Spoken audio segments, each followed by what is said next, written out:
오늘 다윗 이야기 6번째 시간입니다. 성령의 사람은 겸손합니다 라는 제목으로 하나님 말씀 함께 나누겠습니다. 도자기를 파는 가게에 한 남자가 들어옵니다. 이 남자가 놓여진 여러 그릇들을 살피더니 자기 주머니 안에서 그릇 하나를 꺼내는 거예요. 그러더니 가게에 있는 여러 가지의 그릇하고 자기가 가지고 온 그릇을 하나씩 부딪혀 보는 것입니다. 손님 왜 그러십니까? 하고 점원이 물었어요. 그러니까 이 사람이 대답하기를 그릇을 부딪혀 보면 그 그릇의 품질을 알 수 있어서 그런다고. 여기서 일하면서 그것도 모르냐고 그렇게 핀잔을 줬어요. 그러더니 이 남자가 이제 그릇 가게에 있는 그릇을 하나하나 부딪혀 보면서 소리를 듣고 돌아다니는 거예요. 그러다가 고개를 가로저었습니다. 아무리 그릇을 찾아보아도 마땅한 게 없다는 거예요. 하나같이 품질이 별로야. 울리는 소리가 맑고 청아한 게 없어. 그렇게 이야기했어요. 그러자 이 남자의 행동을 바라보고 있던 점원이 이렇게 권했어요. 그러면 제가 쓰고 있는 그릇으로 한번 시험해 보시지 않겠습니까? 이렇게 물었어요. 이 남자가 반신반의하면서 그 점원이 전해준 그릇으로 한번 소리를 내봤어요. 그랬더니 아주 맑고 청아한 소리가 경쾌하게 울리는 거예요. 이상하다고. 아까까지는 모든 그릇들의 소리가 둔탁했는데 이상하다고. 그러니까 이 점원이 그러면 손님이 가지고 오신 그 그릇 그거 품질을 검증해 보셨습니까? 이렇게 물었어요. 그러면서 이 점원이 자신의 그릇으로 이 남자의 그릇을 쳐봤더니 아주 둔탁하고 좋지 않은 소리가 나는 거예요. 문제는 뭐냐면 그 사람이 가지고 온 그릇이 문제였어요. 기준이 잘못되니까 모든 게 다 잘못된 것처럼 보였던 거죠. 여러분, 보통 세상을 부정적으로 바라보는 사람, 늘 비난과 불평이 많은 사람은 자기 자신에게 문제가 있지 않은가를 생각해 보아야 됩니다. 자기 마음이 찌그러져 있고 자기 눈이 삐뚤어져 있으면 세상이 어떻게 바로 보일 수가 있겠어요? 그런데 내 마음이 찌그러져 있는지 내 눈이 삐뚤어져 있는지 그걸 자기 스스로가 잘 몰라요. 그런데 성경은 그것을 정확하게 지적하는데 두 가지로. 첫 번째, 자기가 기준이 되고 내가 법이다 이렇게 살아가는 사람, 내가 법이다. 두 번째, 내가 모든 계획을 세우면 내 마음대로 된다, 내 뜻대로 될 거다라고 생각하는 사람. 성경은 이것을 죄라고 말하는 것입니다. 근데 그렇게 돼요? 안 돼요? 안 되잖아요. 자기가 기준일 수가 없잖아요. 모든 일이 내 뜻대로 될 수가 없잖아요. 그렇게 된다고 생각하는 건 뭐냐면 내가 하나님이라고 생각하는 거예요. 그렇게 착각하는 거예요.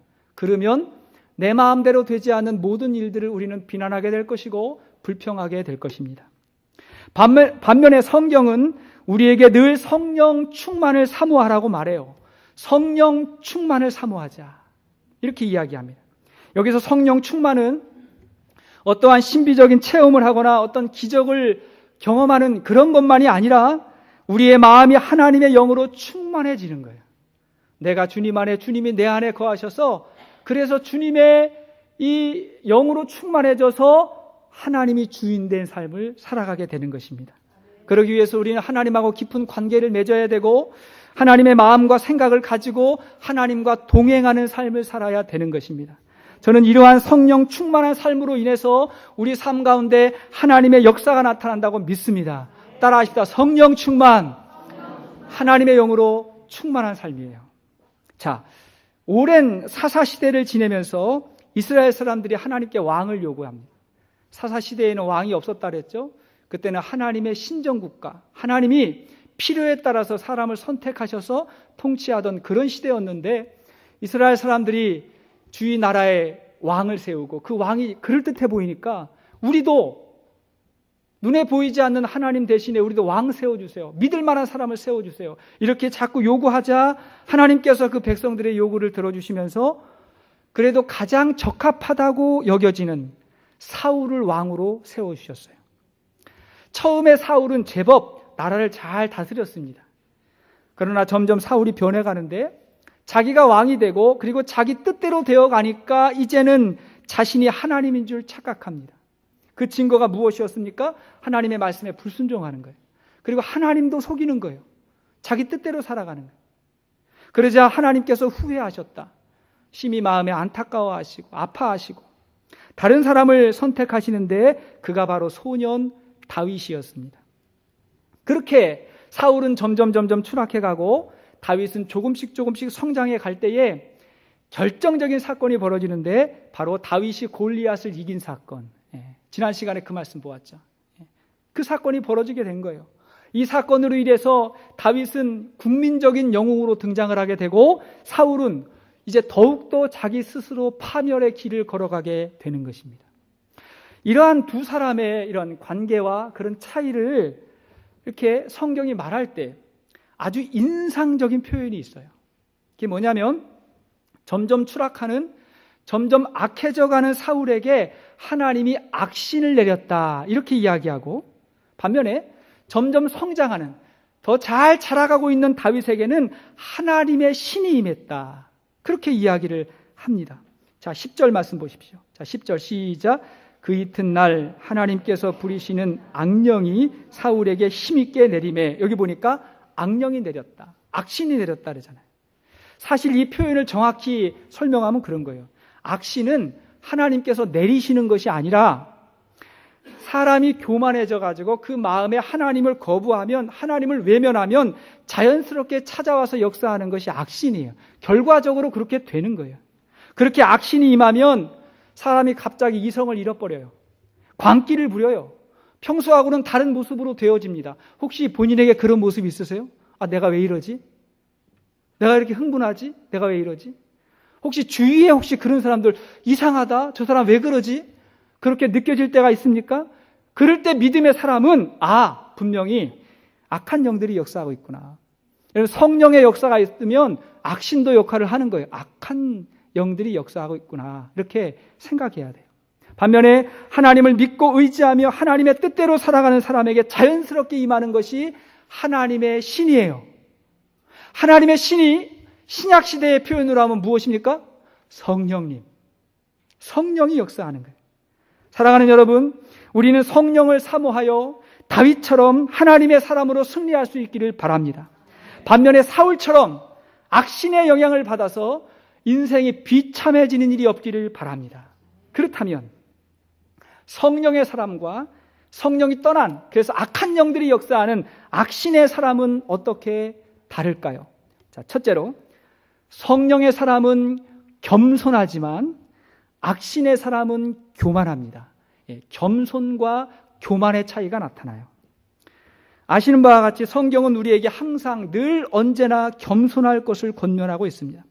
자, 잠언 16장 18절 이하의 말씀을 한번 읽겠습니다. 시작. 교만은 패만의 선봉이요 거만한 마음은 넘어짐의 앞잡이니라. 겸손한 자와 함께하여 마음을 낮추는 것이 교만한 자와 함께하여 탈취물을 나누는 것보다 나으니라. 자, 교만은 패망의 선봉이다. 교만이라고 하는 씨앗이 자라면 그것이 점점 망해가는 거다. 성경이 그렇게 진단합니다. 여러분, 우리 그리스도인들에게서 가장 중요한 덕목이 있다면 뭘까요? 어떤 덕목일까요? 성 어거스틴에게 누군가 물었을 때 어거스틴이 그렇게 대답했어요. 가장 중요한 덕목, 첫 번째는 겸손이라고. 그럼 두 번째 덕이 뭐냐고 물었을 때도 여전히 겸손이라고 대답했어요.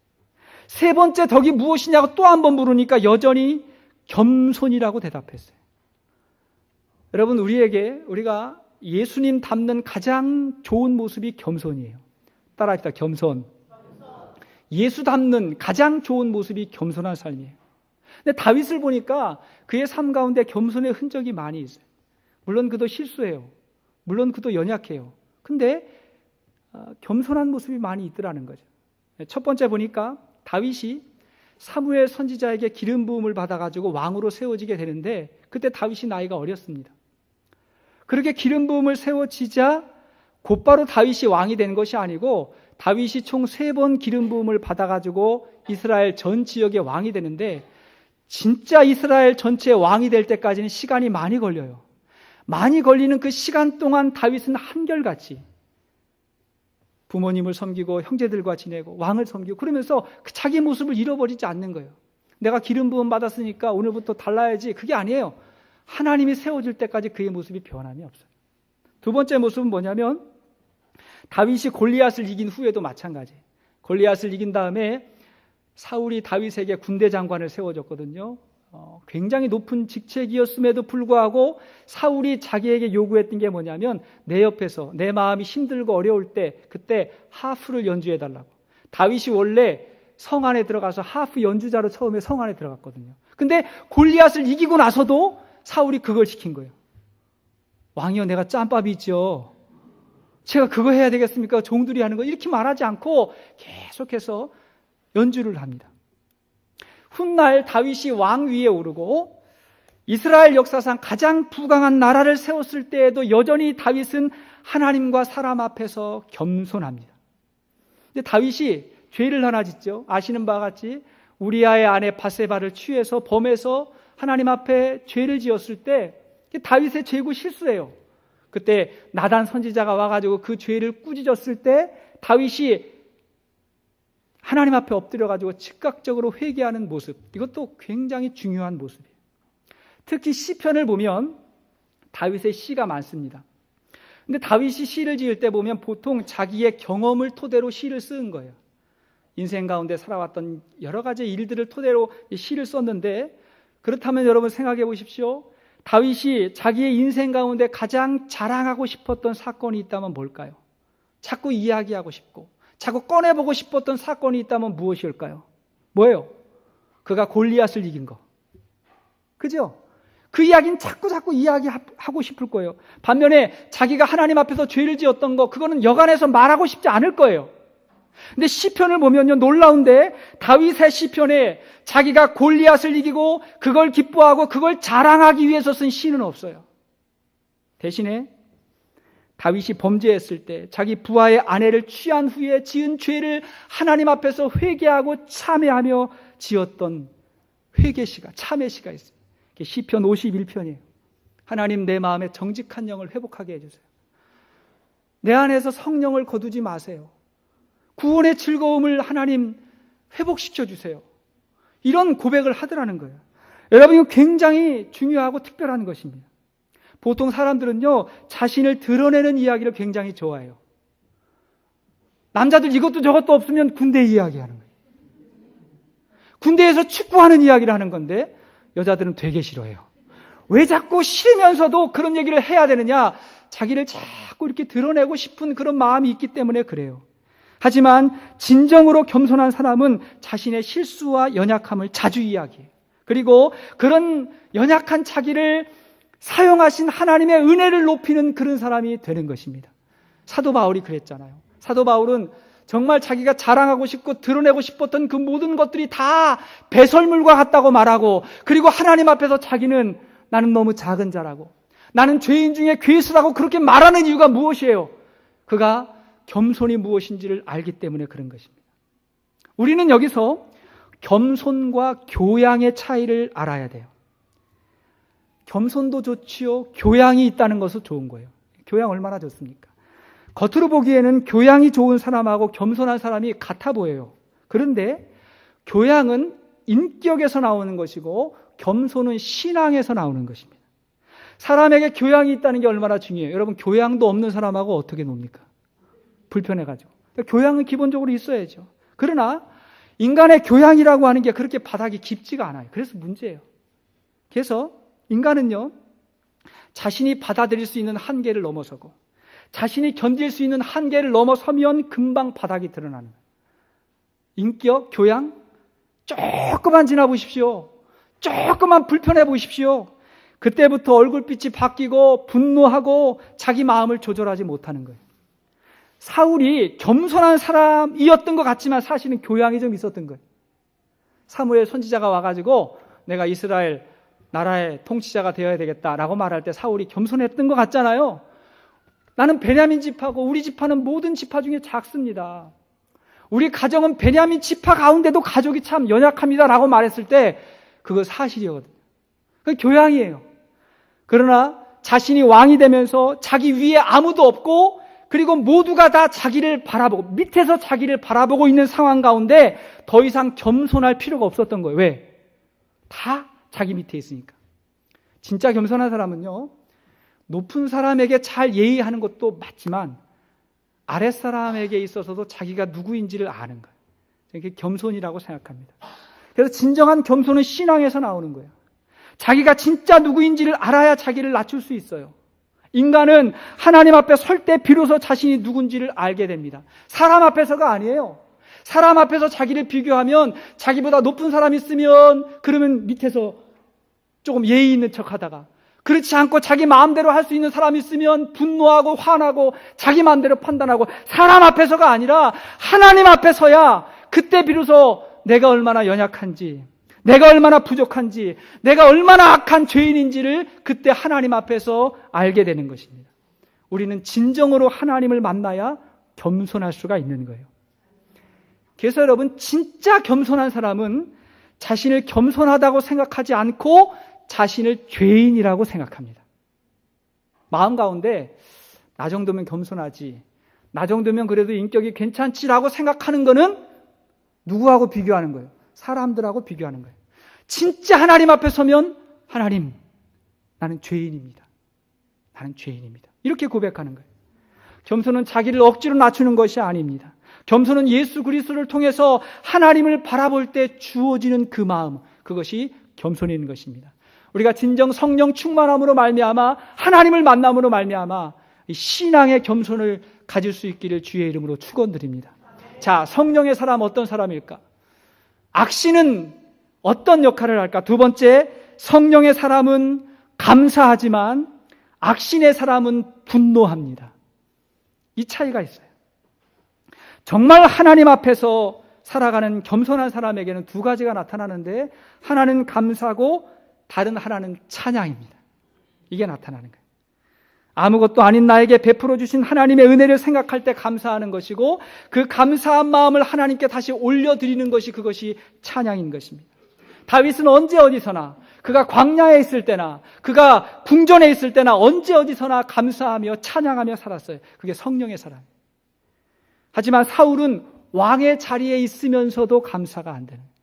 언제 감사하겠어요? 그 자리에서 감사 안 하냐. 사울은 감사가 나오질 않아요. 자, 본문 6절 이하의 말씀을 한번 읽어보겠습니다. 9절까지 읽겠습니다. 6절부터 시작. 무리가 돌아올 때 곧 다윗이 블레셋 사람을 죽이고 돌아올 때에 여인들이 이스라엘 모든 성읍에서 나와서 춤추며 소고와 경쇠를 가지고 왕 사울을 환영하는데, 여인들이 뛰놀며 노래하여 이르되 사울이 죽인 자는 천천히요 다윗은 만만이로다 한지라. 사울이 그 말에 불쾌하여 심히 노하여 이르되 다윗에게는 만만을 돌리고 내게는 천천만 돌리니 그가 더 얻을 것이 나라 말고 무엇이냐 하고, 그날 후로 사울이 다윗을 주목하였더라. 다윗이 골리앗을 죽이고 돌아왔을 때 온 이스라엘에 축제가 벌어졌어요. 잔치가 벌어졌어요. 근데 거기에서 문제가 또 시작이 되는 거예요. 여인들이 노래를 부르는데 사울이 죽인 자는 천천히요 다윗은 만만이로다. 그러니까 사울에게는 1000점을 주고 다윗에게는 10,000점을 준 거예요. 이 노래소리를 사울이 듣고 나서 그 마음에 악신이 임하니까 분노하는 거예요. 분노에 사로잡히고 질투의 영이 사로잡혔어요. 악신이 그런 생각을 넣어줬어요. 여기서 우리가 좀 생각해야 될 게 있는데, 사랑하는 여인들이요, 말을 조심하시기 바랍니다. 종종 이 여인들의 말 한마디 때문에 문제가 벌어질 때가 많이 있잖아요. 좋은 의도를 했음에도 불구하고 하여간 말이 많으면 실수할 때가 많이 있어요. 또 누구하고 비교하지 마십시오. 우리 아이하고 다른 집 아이하고 비교하지 마시고, 또 우리 남편하고 다른 집 사람하고 비교하지 마세요. 말을 많이 하려면 칭찬을 많이 하십시오. 격려를 많이 하십시오. 요즘에 그 스마트폰으로 문자를 서로 주고받고, 카톡, 카카오 스토리, 그 다음에 카스, 이건 카카오 스토리죠. 예. 이런 거 많이 사용하면서 종종 오해가 벌어진다 그래요. 왜냐하니까 어떤 아이가 자기 엄마한테 이제 학원 끝나고 엄마 데리러 와 이렇게 문자를 보냈는데, 그게 잘못 가가지고 임마 데리러 와 이렇게 갔대요. 이건 그래 괜찮아요? 제가 아는 목사님은 그 교회 집사님에게 문자가 왔어요. 목사님 안녕하세요 하고, 이제 목사님 안녕하세요 하고 이제 문자가 왔는데, 목사님 안녕하세요 이렇게 문자가 왔어요. 근데 이분도 괜찮은 것이, 자기도 과거에 집사님 평안하세요 이렇게 문자를 보냈는데 잡사님 평안하세요 이렇게 간 거예요. 그래서 뭐 괜찮았어요.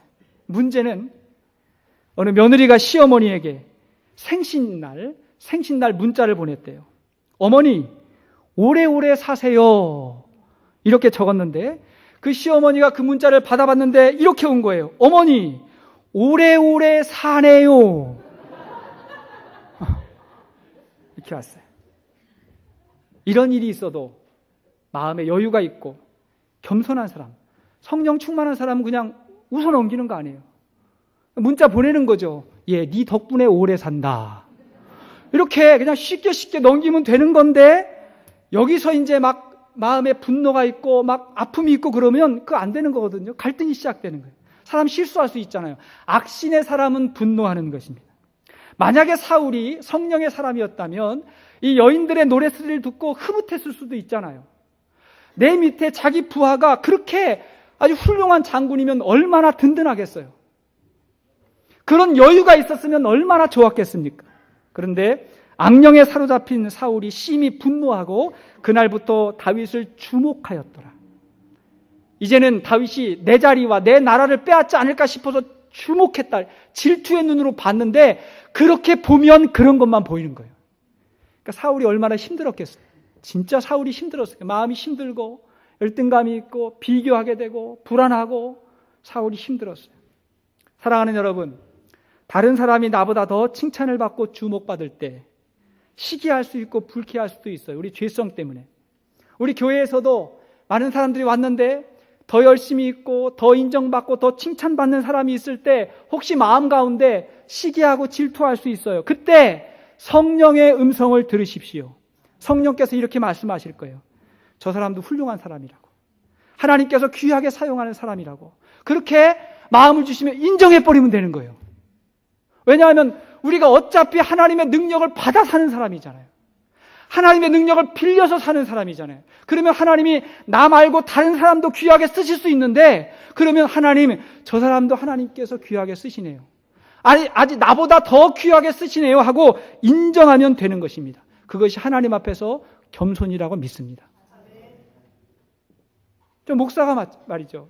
목사가 우리 교회에 아주 좋은 분, 탁월하신 분들이 오면 아주 좋은 거죠. 기쁜 거죠. 우리 교회 목자 하시면 되니까. 성도님들도 마찬가지예요. 예, 우리 중직자 되시는 분들, 새신자가 왔는데 너무 열심히시고 성실하시고 사람들이 인정하고 그러면 그런 분들에 대해서 존중해주고 인정해줘야 우리 교회가 건강하게 성장하는 거지, 나 이상은 안 되라고 생각하면 우리 교회가 어떻게 성장할 수가 있겠습니까? 악령이 임하면 비교의식에 사로잡혀가지고 시기하고 질투하고 분노해요. 성령의 사람은 이미 받은 것에 감사하고 감사한 것으로 찬양하고.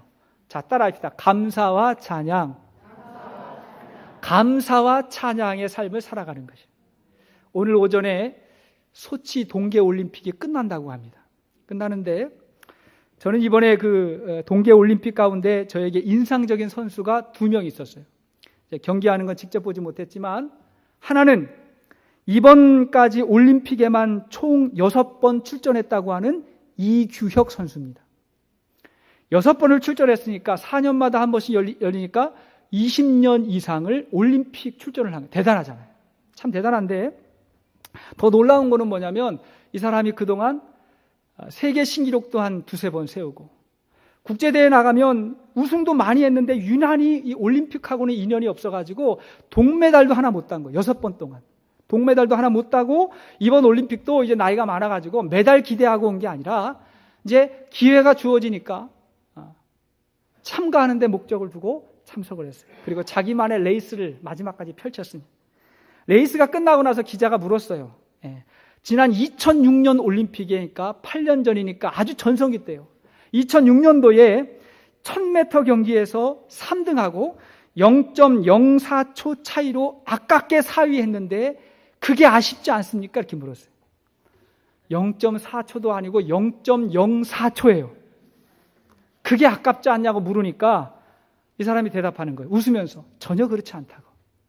왜냐하면 내가 지금까지 경기하면서 그것보다 더 짧은 차이로 이긴 적도 많으니까요. 제가 그 글을 읽는데 굉장히 짠하더라고요. 내가 이길 때는 더 짧은 차이로 이겼는데 졌다고 그것 때문에 내가 마음에 분노가 있으면 되겠습니까? 아니라는 거예요. 오늘날 많은 사람들이 비교의식에 빠져가지고 이미 가진 것, 이미 얻은 것, 누리고 있는 것에 대한 감사보다는 없는 것, 잃어버린 것, 떠나간 것에 대한 분노가 너무 많은 거예요. 그러나 성령의 사람은 먼저 있는 것, 가지고 있는 것에 대한 감사를 잃어버리지 않게 하는 것입니다. 또 한 사람이 생각이 나요. 누굽니까? 우리 연아. 김연아 선수 생각이 나죠. 경기가 끝난 다음에 판정에 문제가 있었다고 언론에서, 인터넷에서 난리가 났어요. 응원했던 사람들은 그럴 수 있어요. 그러나 정작 김연아 선수는 전혀 개의치 않는 모습을 보게 됩니다. 저는 그 마음이 굉장히 지혜롭고 그게 맞다고 생각해요. 지난 20여 년간, 정확히 17년 동안 오직 스케이팅만 탔는데, 그리고 지금까지 최선을 다했고 그 인생의 마지막 경기에서 자기 스스로 생각할 때 후회 없이 경기를 했다면 매달 색깔에 연연할 필요가 없다고 그렇게 말하는 것입니다. 우리 연하는 세상의 평가와 무관하게 자기 인생을 살아간 거예요. 최선을 다해서. 그러면 됐다. 그러면 됐다. 사랑하는 여러분, 우리 인생의 금메달, 은메달, 동메달 사람이 결정하는 거 아닙니다. 그래서 하나님이 결정한다고 믿습니다. 하나님이 평가하는 거예요. 사람의 판단과 평가가 전혀 중요하지 않은 것은 아니지만 성령의 사람은 그 판단을 하나님께 맡기는 거예요. 작은 일에 충성해도 하나님이 기뻐하시고, 내가 최선을 다해서 살았고 우리 가정을 위해서, 교회를 위해서 목회했고 또 여러분들 삶을 살았다면 그 모든 일을 하나님의 영광을 위해서 우리가 땀 흘렸다면 그것으로 하나님께서 족하다, 칭찬해 주신다고 저는 믿습니다. 열심히 하지 않아서 있는 아쉬움이 아니라 최선을 다해서 인생의 경지와 신앙의 경지에서 승리할 수 있기를 주의 이름으로 축원드립니다. 자, 성령의 사람 어떤 사람일까? 악신은 어떤 사람일까? 세 번째, 성령의 사람은 담대하지만 악신의 사람은 두려워합니다. 담대함과 두려움의 차이가 있어요. 우리는 종종 우유부단한 사람을 겸손한 사람이라고 착각할 때가 있어요. 그래서 말이 없고 조용하고 자기를 내세우지 않고 다른 사람들에게 기회를 계속해서 양보하는 사람을 겸손하다고 생각하는데, 물론 그래야 될 때도 있죠. 그러나 그건 그 사람의 성격일 수 있고요, 조금 더 나아서 교양일 수 있어요. 성격과 교양. 하지만 겸손은 하나님을 만난 사람에게서 진정한 겸손의 모습이 찾아오기 때문에 또 하나의 모습이 반드시 있는데, 그 모습이 뭐냐면 용기와 담대함이에요. 겸손한 사람은 용기가 있고 담대합니다. 사울도 처음에 하나님의 신에 감동될 때는 아주 담대하고 용감했어요. 그가 처음에 전쟁에서 얼마나 용감했는지 모릅니다. 하지만 그에게서 하나님의 신이 떠나고 악신이 찾아왔을 때 그는 두려움에 빠지게 됐어요. 너무너무 두려운 거예요. 자, 오늘 본문을 보시면 12절 말씀 보십시오. 12절 시작. 여호와께서 사울을 떠나 다윗과 함께 계심으로 사울이 그를 두려워한지라. 15절. 사울은 다윗이 크게 지혜롭게 행함을 보고 그를 두려워하였으나, 사람들이 다윗을 좋아하고 다윗을 보니까 너무 지혜가 많은 거예요. 근데 그것을 어떻게 했다고요? 두려워했다. 이 두려움 때문에 사울의 인생이 점점 무너져 내려가는 거예요. 그가 탁월한 것도 많은데 그 모든 걸 잃어버리고 무너져 내려가는 거예요. 하지만 다윗을 보십시오. 모두가 거인 골리앗 앞에서 두려워하고 있을 때 담대하게 골리앗 앞에 뛰어나가면서 그가 했던 말이 무엇입니까? 너는 칼과 창과 단창으로 내게 오지만 나는 만군의 여호와의 이름으로 너에게 나아간다. 그러면서 뛰어나가는데 이것이 신앙인의 겸손한 모습인 것입니다. 왜 그래요? 다윗이 지금 자기 능력과 자기 힘을 의지하면 나간다라고 말했다면 그것이 교만일 수 있지만, 다윗은 하나님 믿고 나간 거예요. 하나님 의지하면서. 그리고 하나님을 믿고 나아가는 모습이 하나님 앞에서의 겸손이에요. 그래서 하나님을 보지 않으면 그런 담대함이 나올 수가 없는 것입니다. 그래서 진정으로 하나님께 무릎 꿇는 사람은 세상에서 담대합니다. 문제 앞에서 담대합니다. 영적 전쟁 앞에서 담대한 것입니다. 무릎 꿇는 거예요. 때때로 교회에서 중요한 직분을 맡아야 될 때가 있죠. 중요한 사역이 주어질 때가 있고, 혹은 세상에서 아주 중요한 일을 하나님께서 사명으로 네가 꼭 이 일 했으면 좋겠다고 하나님께서, 내가 하려고 욕심 부리는 것이 아니라 하나님께서 그런 사명을 맡겨줄 때가 있는데, 그때 여러분은 어떻게 하실 거예요? 그때 나는 못합니다 라고 말하는 이 이야기가, 그게 겸손이 아니라 교만일 수 있다는 거예요. 왜 못합니까? 자기를 들여다보니까 못하는 거예요. 내가 날 보니까 못할 것 같고 안 될 것 같고. 근데 하나님 보지 않고 자기를 바라보는 그 모습이 뭐라고요? 그게 교만이라. 진정으로 겸손한 사람은 그 순간에 자기 힘이 아니라 하나님을 바라보면서 이렇게 고백하는 거예요. 하나님, 나는 할 수 없고 연약하지만 하나님이 이 일을 나에게 맡겨주시고 하나님이 나와 함께 하시니 하나님을 믿고 내가 순종하고 충성하겠습니다. 이렇게 말할 수 있는 것이 진정한 겸손의 사람이라고 저는 믿습니다. 순종하는 게 겸손이에요.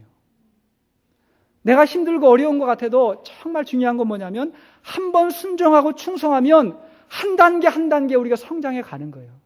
그런 도전 없이 우리가 변화되기 어려워요. 그런 도전 없이 우리가 성장하기 어려워요. 하나님이 맡겨주시면 그것이 골리앗이 됐든 누가 됐든 하나님 의지하니까 내가 해보겠습니다. 시편 27편 1절 이하의 말씀을 보십시오. 다윗이 이렇게 고백해요. 자, 시작. 여호와는 나의 빛이요 나의 구원이시니 내가 누구를 두려워하리요. 여호와는 내 생명의 능력이시니 내가 누구를 무서워하리요.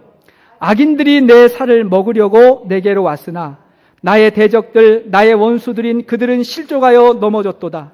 군대가 나를 대적하여 진칠지라도 내 마음이 두렵지 아니하며 전쟁이 일어나 나를 치려할지라도 나는 여전히 태연하리로다. 아멘.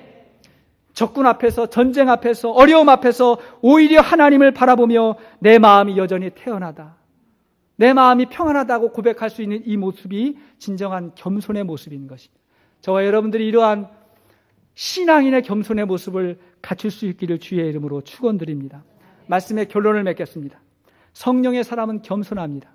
따라합시다. 성령의 사람은 겸손합니다.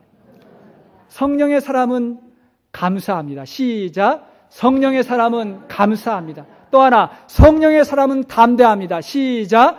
성령의 사람은 담대합니다. 이 귀한 것들이 얼마나 좋은 것입니까? 그래서 겸손은 지혜하고 짝을 이루고 교만은 무식하고 짝을 이루고, 아무리 세상 지식이 있다 그래도 그가 교만해지면 점점 추락해 가는 것입니다. 겸손은 하나님을 바라보며 살아가는 거예요. 그러면 그 하나님께서 우리에게 지혜를 주세요. 그 생각해 보십시오. 우리가 하나님 바라보고 하나님의 지혜를 받는 그 과정이 뭔지 아세요? 그걸 우리는 기도라고 하는 거예요. 가장 겸손한 사람은 기도하는 사람이에요. 영적으로 우리가 겸손하지 않고는 기도할 수가 없어요. 내 뜻대로 내 힘대로 하나님 안 됩니다. 내 계획도 있지만 그러나 하나님께서 도와주셔야 됩니다. 그래서 하나님 앞에 엎드릴 때 하나님께서 위로부터 부어주신 하나님의 지혜가 임하게 되는 것입니다. 야고보 1장 5절 말씀을 보십시오. 자, 시작. 너희 중에 누구든지 지혜가 부족하거든 모든 사람에게 후히 주시고 꾸짖지 아니하시는 하나님께 구하라. 그리하면 주시리라. 하나님이 뭘 주세요? 지혜를 주세요. 하나님을 만난다는 것, 하나님을 안다는 것 자체가 지혜인 것입니다.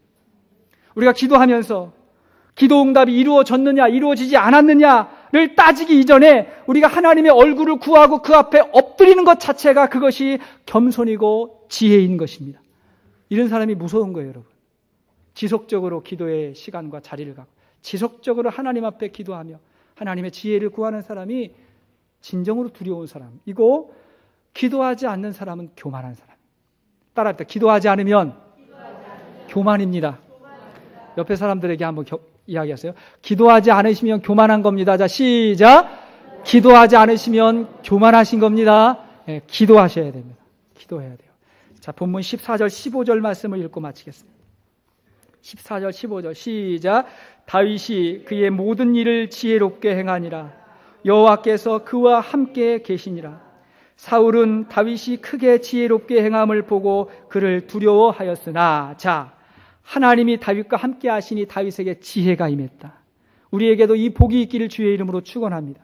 지혜의 근본은 하나님이세요. 그 지혜의 근본이신 하나님께서 저와 여러분들에게 지혜로운 주의 백성이 될 수 있기를 주의 이름으로 축원드립니다.